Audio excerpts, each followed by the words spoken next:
Hello and welcome to Kendall Speaks. I am Dr. Bryan Stewart, Kendall Campus President.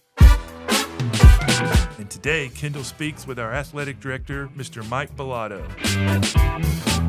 Mike, it's great to have you here today. Dr. Stewart, thank you for having me. I appreciate you. I'm excited for this conversation. I think we have a lot of things in common, and we'll talk about that as we go. But let's first talk a little bit about you. Talk about your athletic background, how you got here. I know you coached a little in a couple of amazing places, and go back as far as you think comfortable and tell us about your athletic prowess, if you would. Well, I appreciate you saying athletic. I was never told I was really athletic.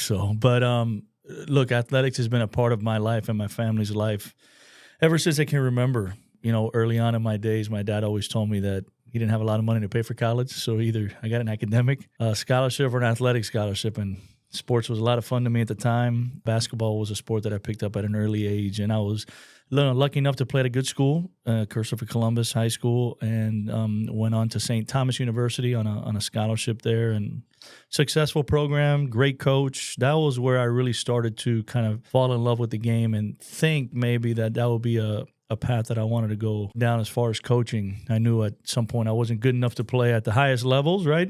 We all come up to that sad day. We wake up. Yeah. And that day came probably right after my senior year, and my coach got a job and asked me if I could go with him to be his assistant, and he'll pay for my master's. So that's how it all started. It's funny enough how that path helped me get a degree that helped me later on in life, you know, and that's something that I'm sure we'll talk about later. Now, didn't you just recently get honored by your high school? I did. Tell me about that. Yeah, it was a great, opportunity to be inducted in the Hall of Fame. Cool. At Columbus, and also, to be able to go speak at the school. A couple weeks ago, my wife is a teacher there. She teaches leadership. So I was able to speak to all her classes that are mostly sophomores. And it's always good to connect, with the young crew in that school. They all have the same mindset I did. Like, they hate putting the tie on, they hate waking up in the morning, and they don't really realize they can't sleepwalk through the next 4 years because the person sitting next to them could be the president of the United States, could be a president of a company. And I try to make them understand, like, as tough as it is. So it was a great honor. It's a prestigious institution, and it was great that they were able to do that for me. You didn't embarrass your wife while you were there, did you? I always do that. But come on, I mean, if I did it, what fun would it be? No. Talk a little bit about your path to the Kendall campus. I know you were here maybe in another role, and talk about that if you would. Well, when I realized that coaching was kind of something I wanted to do, my original idea was I wanted to be a sports psychologist. So I mastered kinesiology, and then I got my bachelor's in psychology. And I was shocked how much the psychology degree helped me in coaching. There's so many different characteristics, so many different types of personalities that you try to get one message across to 15 guys, and they all think differently. So I think it was pretty cool to have that background a little bit. We as coaches become counselors as well. And then, I went to grad school, and I coached high school for a while, and I said, you know what, I really want to go back to the college game. And really the first job that gave me the opportunity to really understand college athletics was here at Miami Dade College. I was an assistant coach here from 2003 to 2005. I was an adjunct professor and I taught SLS that I miss tremendously. That was so much fun for me being in the classroom. I really missed that part of it. But those 2 years really, really taught me how to recruit, how to work, things that took for you to be dedicated to the time if you really wanted to get to the highest level. And that was really kind of what put clarity for me. The story was I was a finalist for the head job with a guy named Butch Estes who had way more experience than I did. And we were the two finalists, and he got the job. But funny enough, he calls me after he gets the job and says, hey, listen, I know we were competing, but I need somebody that has connections down here. Would you be interested in being my assistant? And I thought from him to make that call was somebody with such a humble approach. Yeah. Because usually when you look at somebody as competition, you're like, oh, I don't want to bring him up. But he went the other way. We're close friends to this day. He's actually the head coach at Barry University. And we talk weekly. And for me, that opportunity was the one that really kind of got me started. But I know we only got a little time, but I'm just going to go Cliff Note version. Miami Dade, 2 years. FAU with Matt Doherty for 3 years to 2008 to 2009. University of Miami with Frank Haith. 2009 to 2012. High Point University, Division I school in North Carolina with Scott Cherry, who played at Carolina, who won a national championship in 93. After High Point, not even 1 year, 8 months in 12-13 with Richard Pitino at FIU. really successful. We go to Minnesota for 4 weeks. Rick Pitino's assistant gets a head job. I got close to Coach P through that year. He liked me for whatever reason. I fooled him. He calls me, I don't know, April of 2013 and offers me a job at the University of Louisville, one of the most premier blue blood programs in the country. So I was with him under his tutelage for 4, and I was lucky enough to get the head job at Division I Arkansas State for 6. And then now I'm here as the AD and trying to bring all my experiences from coaching and, mentoring young kids and mentoring coaches to build this program to be the best it could be in the country. Well, some impressive coaches there. On another podcast, we need to talk about some of those guys. I like it. But talk now a little bit about the director of athletics here. What is the role of that? And talk a little bit about your philosophy in that role. Yeah, so the number one thing that people need to understand when it comes to athletics, and especially in my position, is you want to make sure that you got to understand, if it wasn't for the student athletes, we wouldn't have a job. The coaches wouldn't have one. I wouldn't have one. So we have to take into consideration and understand that they're the most important people in the room. We have to make sure they're taken care of. And I've said this from day one at the Kendall Campus, starting from the leadership up top, all the way down to, even the custodial staff. It's the best team I've ever been around. They really take care of the athlete and the student, for that matter. They really want to make sure they're taken care of academically. They got all the stuff that they need. If they don't have it, how can we help them? So my job is to make sure that the path that they have when they're here, they're really enjoying the time that they are at this institution for multiple reasons. One, mainly, is they want to use the resources that they have here to be successful, right? Everybody thinks they come here to play whatever, basketball, baseball. Yes, God gave them a talent as a path to allow them to be successful in academics, that's going to be their life for the next 50 years. They'll be done playing at 35, God hope 40, but what are they going to do from 40 to 80? And this time in academics is what's really going to mold that. So the sport is just a path. So my job is to make sure that all these young men and women enjoy the time that they're using on the field, on the court. Do we give them everything they need? Do they have the right mind space? Do they have the right coaches in place? Academically, are they sound to make sure they're successful? Because a lot of them wouldn't be in college if it wasn't for sport. It's that's the truth, and that goes for a lot of different areas. So my job is to make sure that they understand that life after sports is here. It's now. What are you doing in the now? I always say you're here from 1 year to this year. So let's say it's 2024 to 2026. That's the 2 years you'll be at Miami Dade. That's great. The start and the end is one thing. The dash in the middle? What are you doing during that dash? That's the important part. Are you really taking advantage of the resources you have? And we want to be the number one athletic program in the country, not just in wins and losses, but recognition nationally and also academic awards. We want our kids to graduate. We want them to go to 4-year schools. We want them to have good grades. It's not just getting by. That's not the message that we send. And we have all the resources here to do that. Yeah, very good answer. I love that answer. Talk a little bit about what athletics contributes to our overall student experience here at the Kendall Campus. Yeah. And Miami Dade College, because we're the athletic program for the college. Yeah, so that's a number. I'm glad you said that because I kid around with all the different campuses. I remember back in the day, the Barracudas were against the Jaguars, and we were south and you were north. That's awesome. Like that's great competition. However, we have now come together as one family. We represent Kendall because we're stationed here, but we represent North, West, Homestead, Padrone. Everybody the same because no matter what, if you walk on Wolfson's campus and you see our logo, it's the Sharks. It's not another animal. We're all the same. So I'm trying to kind of like build that bridge back where all the campuses are kind of like behind the athletic department. We all compete with admissions and we all compete with, credit hours and all that. That's great. That's good. It makes us better. But at the end of the day, when there's a basketball game, we represent everybody. And the students, we give them that experience because I think not only can they come in and enjoy a good sporting event, if we recruit the right kids, you're going to see kids on that court or on that field that will be playing at high-level institutions after they leave here. So they might turn the TV on one day and see Facundo Ochoa, who's going to be an All-American in soccer. And if he shouldn't, there needs to be some questions asked, right? He's a freshman. 2 years, if he's playing at the University of North Carolina and a kid turns on the TV, hey, I know him. He was in my English class. How cool is that? That's a network. That's a connection. So besides having good quality, we bring a lot of opportunities for kids in the classroom. We have games that are live streamed. If you're involved in broadcasting communications, come see us. Marketing during games, that's an area you want to touch business, come. We can help with that because athletics builds that bridge with those kids that maybe didn't play the game but love watching it and want to be a part of it. Ticket sales, finances, compliance, everything in the athletic world touches all these different areas. So if you're a student on the Kendall campus or any campus for that matter that just loves watching sports but doesn't know how to get involved because they can't play, that's fine. We'll put you behind the scoreboard and you can help us market the game that's coming up, social media, So I think that's a connection that I think students and faculty need to understand, that we're an avenue to help them build their brand, whatever class that may be. English, we write stories for every game. Come help us write a synopsis of the week's calendar events.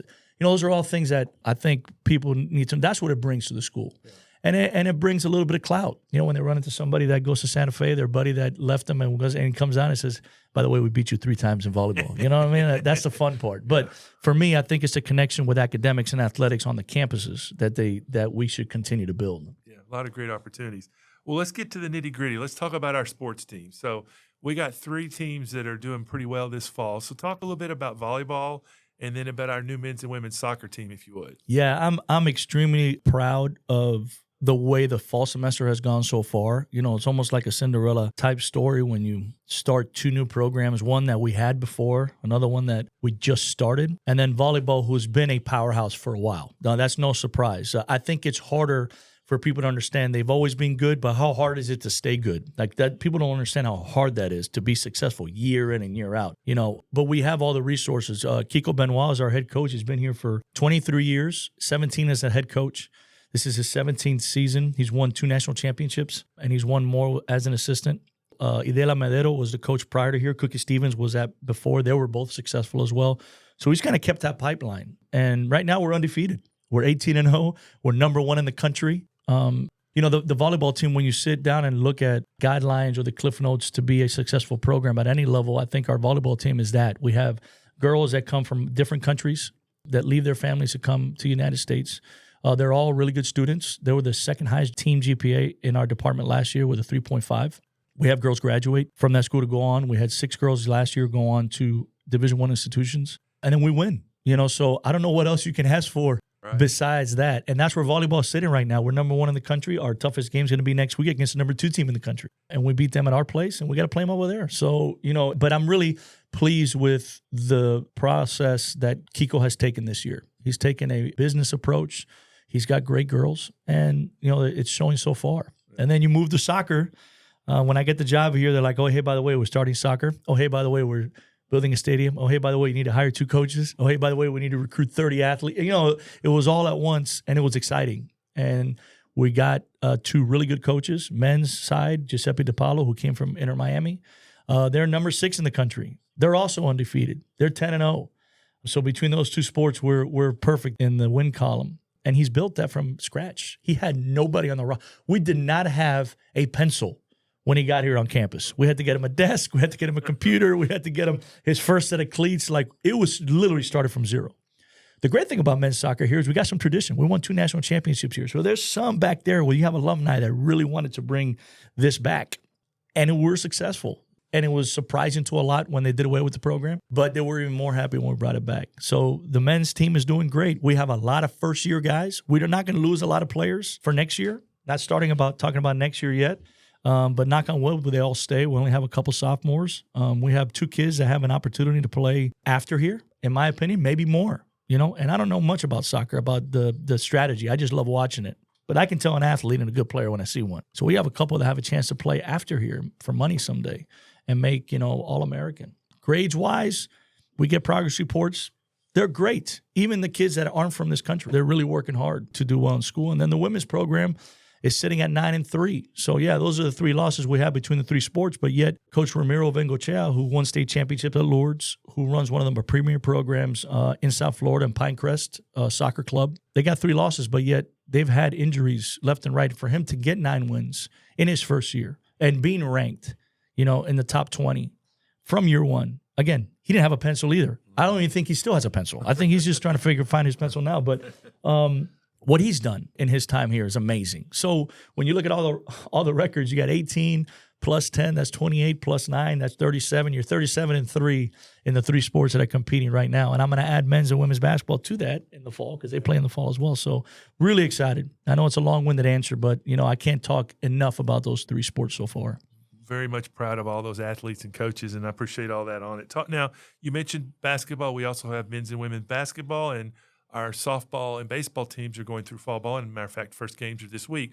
Talk a little bit about those 4 programs, if you would. Yeah, so the men's and women's basketball teams are officially in season. They just haven't started the official games yet. Their official start practice was October 1st, so they're kind of rolling through now. Their first game will be November 1st, and they play a couple exhibitions prior to that. But baseball and softball have their fall season, really more so to see what players they will keep for the spring semester and then hone the ones that they've signed on scholarship. So it's kind of a preseason type deal for them, and then they play the abundance of their games in the spring. Again, basketball with George Fernandez. I worked with him at Miami in 2008, way back. He was associate head coach at University of Miami, successful, really great recruiter, excellent coach, really gets along with the guys. Funny as all get out. The guys like that. Coach Summons is a legend. She's been here for, I think we're going on 296 year, I think, something like that. But she's amazing. She's been a professor here. She's got her doctorate. She speaks motivational conventions all the time. She approaches things the right way. And she was gone for a little bit and came back. So she's kind of trying to rebuild this whole thing between the time she left and the time she's returned. So we're hoping that they have a great year. But I'm really excited about those 2 teams. Both have brand new teams from last year. 8 new players or more minimum on each team. And then baseball right now has a roster of 40. We can't keep 40, but there'll be 28. So we'll see from those 40 who will redshirt, who won't make it, who'll sit out, that type of thing. And then Gina Diaguero, our women's softball coach, she has about 24 on the roster right now, and she brought a ton back from last year. So I'm excited about all of them. I mean, I can't wait. I can because I know the year will be over with when there's no more games, but I love when that time comes to look back and see how good our teams are going to be. You mentioned recruiting. Talk a little bit about how we recruit athletes here in general here at the college. Yeah, well, let me start off by saying that, we do have a certain criteria that we look for. And every coach, we've come to an agreement that number one, the character is the number one thing that when it comes to bringing kids to Miami Dade College. So let's throw talent out the window, because if you weren't talented enough, we wouldn't be talking about you as a recruit. So that's a given, right? They have to be good enough to play at this level. And what level are we competing at? At the national level, not Citrus Conference, great schools, not Region 8, great schools. We're talking about teams in Utah, California, New York, Texas. We want to compete with them nationally. So when you talk about understanding that talent is there, the next thing is character. We look at their approach to academics. We look at their approach to teamwork. Can they be flexible with teammates? Is it about them? Is it about the team? I say it every year in our student athlete orientation, and I stole this from Coach Patino, one of the best models I ever saw. He says, if you play for the name on the front, the name on the back will prosper. Meaning, yes, the last name technically is supposed to be on the back of the jersey. However, you don't play for that name, because if you play for that name, it's selfish. Especially in the team sport, we don't have any individual sports here. None, zero. There's no tennis. There's no golf. It's all team sports. So it's not about the last name. It's about Miami Dade. And if you play for Miami Dade, what happens is everybody prospers. You win, then you get your teammates scholarship opportunities because they come see you and they go see somebody else. The coaches prosper. The assistant coaches end up getting better jobs, right? The assistant coach and they get a head job somewhere else. Our coaches get national recognition. The school gets national recognition. So everybody wins. So the character is number one. When we talk about their background, what is the reason why they're coming? And if they say, because I want to go play pro one day, if that's your answer, this is probably not the right place for you. Because during that process, you're also going to get a high-quality education. I'm talking about faculty members that are renowned nationally here. We have them here at the Kendall Campus. We have great programs when it comes to business and it comes to education, one of the best in the state of Florida. We're top 4 public universities right now in the country. Those are things that we need for them to take advantage of. So academics is extremely important. Are you going to come here and be prepared for the rigors of the academics? And then the last thing is, will you represent yourself, the school, and your family when you're not around your teammates? When they're at the movie theater and a person spills a bag of popcorn on them, how will they react? Are they going to be wearing a Miami Dade basketball shirt? Are they going to get upset? Are they going to throw their hands up? Are they going to embarrass themselves? Or are they going to say, listen, it's okay, I apologize, hey, what's your name? That type of thing. So we have to trust that character-wise in the community, they're going to represent our school well. So when it comes to recruiting and when you throw talent number one, 1A is character. 1B is seriousness to academics. And then, 1C is probably how they are with their teammates. You look at all that. And if all those components fit, they're probably the right person for here. If one of them doesn't, can we work on that quality to improve? Because nobody's perfect. So the perfect recruit is 1 through, A through D or C. But if C is missing, can we help them get to where C is important? And if we can do that, then it's a good place for them. That's a great answer. Talk a little bit about international students. We're in a very unique location in Miami. How do you recruit international students, and do we have a game plan with that? Well, what I do is I send them a live video of the beach, and they all come. No, I'm kidding. That got me here from Texas. Yeah, right.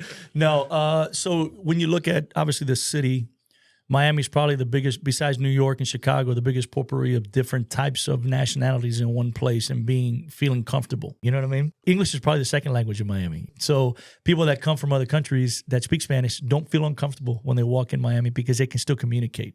The deterrent of that is they continue to speak Spanish. We got to teach them to speak English, right? So we have a unique situation where our international department, and I've dealt with a ton of them at 9 different universities.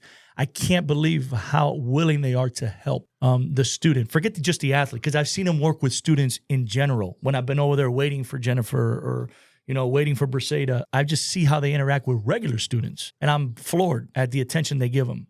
So our academic office is excellent when it comes to getting your CVIS visa appointment, helping you get all your paperwork, your I-20s, like, that's a smooth process. Never seen it before in my entire life. Either they have a cheat sheet that nobody else has, or they just work harder. It's probably the second one, right. So our international students, when they get here, they feel really comfortable because academically and school-wise, they feel like they're wanted because you have a department that once they first see them, they got to report to them first. The first people they see is Briseida and Jennifer. So how are they going to react? Oh, my gosh, thank you for all your help. Then they meet their coaches. And then they meet their teammates, and then they meet the professors, and then they meet, so it becomes this easy transition. And I'm sure it's hard for a lot of them. When you're leaving your family 1,000 miles away, I get it. But how can we make it more comfortable for them? And this campus, with the amount of international kids that we have a great opportunity for more international kids to want to come here because we have all the things that you need to be successful. Yeah, and support them. That's a great answer. I know you've only been athletic director on your second season, but what are some of the things that you're most proud of in your accomplishments so far? You know what my proudest moment was? And I didn't think it would be this, right? Because I'm going to say it right now. I'm on a podcast, and we're all speaking truth here, right? I was a terrible student. I was. I think not until I got to college did I really start to focus on the academic side. I mean, I struggled. I struggled for a couple of reasons. Because I didn't ask for help. I was too proud to ask for help. That's one of the things that I tell all the student athletes, do not be too proud to ask for help. I wish I wouldn't went back. It doesn't make you dumb. It doesn't make you less than somebody else. It actually, you become more of a person that will be willing, because once you receive the help, you're going to help somebody else. So I say that because my most proudest moment, honestly, has nothing to do with any wins, making the national championship game, starting soccer. My proudest moment was when I stood on stage and was able to shake and hug every student athlete as they walked by to get their AA degree. Honestly, like that was the coolest thing for me, all of them. So when they get up, I sit on the stage, and when they get up, I stand in that line, and I try to either high five or hug every single one, because that journey to see them get through. And last year was kind of weird because it was only 1 year. This year, I'll get to see a bunch of them that was here for 2. So that to me, so far, has been my proudest moment. You know what I mean? And that moment will resurface again, next May, right? Or April or whatever. So besides the wins, those come and go. Those are fun for an hour, and you get home and you got to win the next game. You're worried about the next one. But those kids, when they walk across that stage and they feel that accomplishment, and they high five you, and you see them smiling, and you see their families in the stands, like that to me is the proudest moment. Well, we'll do that together this May, because it also is one of my favorite things too, to see students come across. We have a lot of other facilities on campus to support our athletes, like our fitness center, our racket complex, our aquatic center. How do those facilities support our athletes and our programs? Well, I'll say number one, it's funny. It's a great day for you to ask me that question, because I just walked around campus with a gentleman named Kyle. Kyle is doing an event here on December 6th. They're doing Made Basketball, which is one of the top premier tournaments in the country. We're going to have 5 of the top 10 teams here on December 6th and 7th. So I say that to give him a little plug. But The interesting part was you talk about facilities. Kyle was the AAU coach for a gentleman named Dior Johnson, playing in the NBA, by University of Cincinnati, really successful out of Ohio. He walked around campus. He walked up to our gym for the first time, saw our soccer field, saw the baseball, walked him around where the kids live, the apartments, showed him the weight room, and he was like, if I would have known about this place, I would have sent all my players to this JUCO. So that shows you, number one, our facilities helps in recruiting just by somebody I'd never seen it. Now, that word, he's going to talk to a friend of his who has players who they're going to come up in conversation and say, hey, this kid needs to go JUCO, Miami Dade. I just got there. I just saw it. Unbelievable. Call Mike, call Coach Fernandez, whatever. You know what I mean? So recruiting is big because kids like to be comfortable where they play. They want to have resources. And that's why we're continuing to build the facilities here. When they come, they see that they're going to have everything they need. My answer when I sit in exit meetings with all the athletes, because I sit with all of them when they leave, I never want to hear, man, Mike, if we just had this, I would have been more successful. That's what I never want to hear. I want to give them everything they need. So if they don't reach their goal, it's not because Miami-Dade did not provide them with what they needed to be successful. So the facilities plays a big part, and by the way, our facilities are used for a lot more than basketball. No, And we have the Mexican festival in there. We have graduation in there. That's great when we have those. Even though our teams can't play, we love the opportunity that the community can come in and see the gym and be a part of it. Well, and even today, we have Jackson Health, 1,100 employees. Their leadership team is here, who I've worked with at the medical campus, and they couldn't get over how great a gym it was and an awesome facility. So That's a great answer. If you pull out your crystal ball, where would you like to see the program in the next 5 years, or what's your vision for Miami Dade College athletics? I have a really, really steep expectation when it comes to academics. We've talked about it in cabinet meetings. My goal is to have 100% graduation rate and 100% transfer rate. Some people say that's impossible. Great. Try me. I'm okay with it. That's my goal. I want every kid that finishes here in their second year of participation, receive their AA, and or go to a 4-year school and play or just attend. So that's academically, in 5 years, I want to be able to say that we've done that or we're consistently close to that number, right? So athletically, I would like our program to be the staple for other schools to say, man, what is Miami-Dade doing that they're so good every year in every sport? What is it about that place that makes them special? So maybe we can mirror that. Because again, it's not about us kind of holding the secret. If we share the secret, we're still going to have it. We're still going to work towards it. But we can help other institutions become competitive, and then maybe they'll graduate 100% of their kids, right? So it's about helping each other, and it's about the competition. But we want in 5 years for us to be number one in every sport, top 5 in every sport, win conference championships consistently, win state championships consistently. When it doesn't happen, it's a surprise, not, oh, we did it, right? And we got to get there first. But I want to be able to sit in a room with other ADs and say, hey, listen, guys, this is what we did. This worked for us. Maybe that's something you guys can do. And listen to them. So we want to be the staple for every junior college in the country to look at this place and say, what are they doing academically and athletically to make them so good every year in and year out? And again, you can mirror all you want. I tell people all the time, the thing that separates everything, you can have all the answers to the test. It's the person taking the test. It's always about the people. You got to hire the right people. You got to have the right people around you on a consistent basis, positive, wanting to do the right thing, wanting to help. We have that here. So I don't know how many places you can find that. You know what I mean? Now, can you work towards it? Sure. Good luck, right? But we're good. So we have that part. So our hope is to be top in every program for years to come.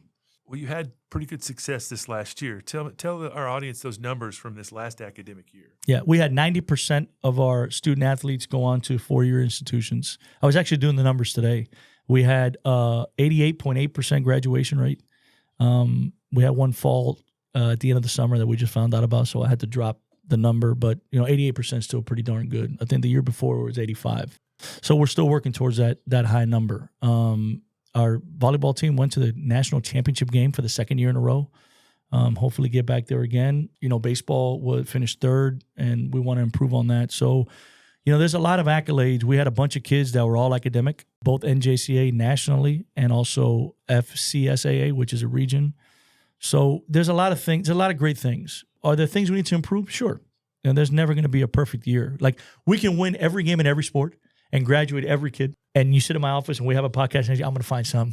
because there's always something to improve on. We're never perfect. I could improve. Maybe it's me. Maybe I'm the one that needs to get better at certain areas, so there's always room for improvement. And you had two of your athletes in baseball that were drafted, right? That's so that correct. Also, would have graduated, but hey, they're in Major League Baseball now. Yeah. So and by the way, successful. I spoke to both of them, and I said I expect them back this summer. That's great. I told them when you're in the offseason, one's 6 credits short, the other one's 9 credits short. Please, I'm not hearing it. And if I have to raise money to help pay for it, I will.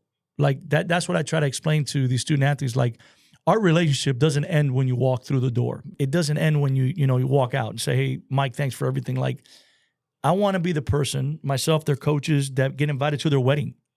You know what I mean? Like that to me is a consistent, because one of those players might be the owner of a team one day. That's right. You know what I mean? One of those players might be the head of a company one day. And she's the most successful female in the United States because she plays softball here. Octavia Fowler is going to have a huge business. She does the shoes. She draws on shoes and all that. We got her a connection in Wynwood. Like, when she gets it big, I'm gonna tell her, like, yo, you don't forget my number. Like, you know what I mean? I want to act cool, like I know you, but I was here to help you. Yeah, but and not really, but that's more so. That's what it's about. It's about the relationship that continuously gets to foster even after they leave here, and that's something I hope we can build. Yeah. My last question: what would you say to an aspiring athlete, future student, future athlete who might want to attend Miami-Dade College? This is your recruiting time, right? Yeah. Now. Well, here's what I'll say. How many times do you get the opportunity to compete at a top 5 public institution, top 5 athletic institution, one of the only schools in the country, maybe the only one at our level that gets sponsored by a global shoe brand in Adidas, gets to travel and make NIL money? We're the only, junior college, or one of the only ones that have an NIL deal with Adidas, that they can actually make money if they wear Adidas stuff. And then you have a team of people that are going to help you graduate academically and get you to where you're supposed to go. Because if you look at our numbers for the past 2-3 years, we've had 88% graduation rate. We have 90% people go on, and we want that to get 95. So that's why we need you to come to our school to help us continue to build that number. And we would not be recruiting you if you weren't a good person. And if it's going to be too hard for you, if you don't want to go to a place that cares about the student, that has a real college experience and has a great academic and athletic school, it's probably not the right place for you. Probably need to go somewhere else. But if you want those challenges and you want to compete and push yourself, Miami-Dade is probably a good spot. Very good. Very good answer. We like to end our Kendall Speaks podcast with turning the microphone back the other way. Any question you'd like to ask me and turn it back toward me? No, no questions, but more comments. So thank you for your leadership since you've been here. I think that people don't understand the importance of the support from the administration makes athletics go. And with Madeline and yourself and your background in athletics, we kind of speak the same language sometimes, And the great thing is that I have a great buffer because you're on the other side. You're on the academic side as well, where I haven't been on it as a lot. So maybe some things that I say, you're like, you're nuts. You can't do that. And that's great. That helps me learn. But, as far as the leadership that's going on here, just keep doing a great job. That's all I'll say. And I'm hoping that we can continue to build this relationship to have our athletic department be great. I appreciate that. I really hope for a tough question, but I won't turn down a compliment or two for it. So, well, Athletic Director Mike Balado, thank you for being here today. This has been a very enthusiastic podcast. Yep. We appreciate all you're doing, and we're looking forward to the rest of this season and looking at the great success. So I want to thank everyone for listening today. I want to thank our head writer, Christine Sines, Paul Klein, our executive producer, and Alex Bello, our producer on the program today. Thank you all for joining us, and goodbye for now.